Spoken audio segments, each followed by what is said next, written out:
Donald Trump is at least seriously considering putting him in a key position, a position where he could potentially have control of the armed forces, a position where he might be able to have access to government weapons.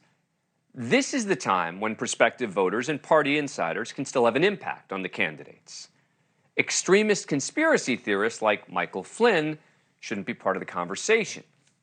Joining us now is Mick Mulvaney, former acting White House chief of staff for President Trump, now a NewsNation political contributor. Thanks so much for coming on the program. Appreciate it. So is this real, that Donald Trump could bring someone like Michael Flynn into his administration?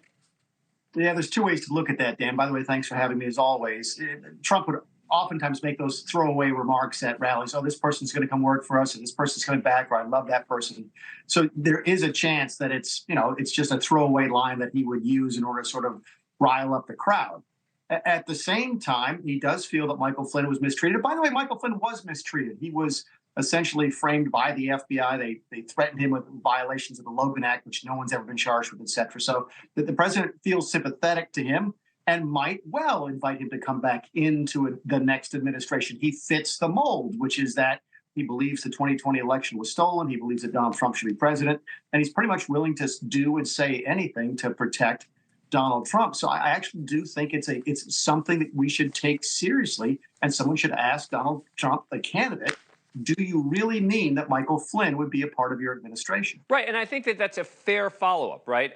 I think someone does have to follow up. We have to take this seriously. You have to take Donald Trump seriously as a candidate. I find that sometimes the media doesn't even want to take him seriously. They want to just sort of stick their head in the sand or say, ha ha, this is, a joke or whatever it is, or he's so awful.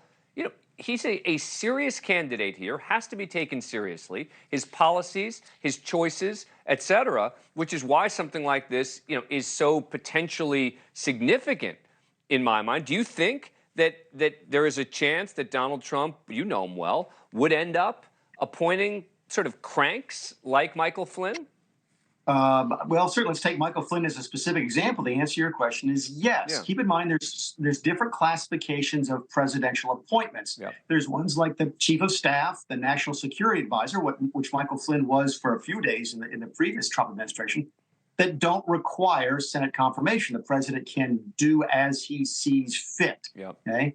But when you start talking about cabinet secretaries, deputy secretaries, et cetera, those spaces need to be Senate confirmed. Right. And I think it's fair to ask the question, could someone like Michael Flynn get confirmed by the Senate? And I think the answer is no. If you're a three-star general and someone asks you a question about the peaceful transition of power, and you have to invoke the Fifth Amendment, you are never getting confirmed by any Senate in the United States. I don't care if the Republicans win 55 seats in the 2024 election. That's just not going to happen. So I think it's a fair conversation to ask of any candidate, which is, look, we know we're voting for you, but if we elect you and you win, what is the team that you will put together? That is a legitimate question that needs to be started now. And I made a characterization where I called the conference he was at a fringe far-right conference. And I take those words seriously because there are a lot of people out there who throw this stuff out there. They're just trying to attack an organization or sort of impugn conservatism. Thank you for watching. Go to newsnationnow.com to find NewsNation on your cable provider.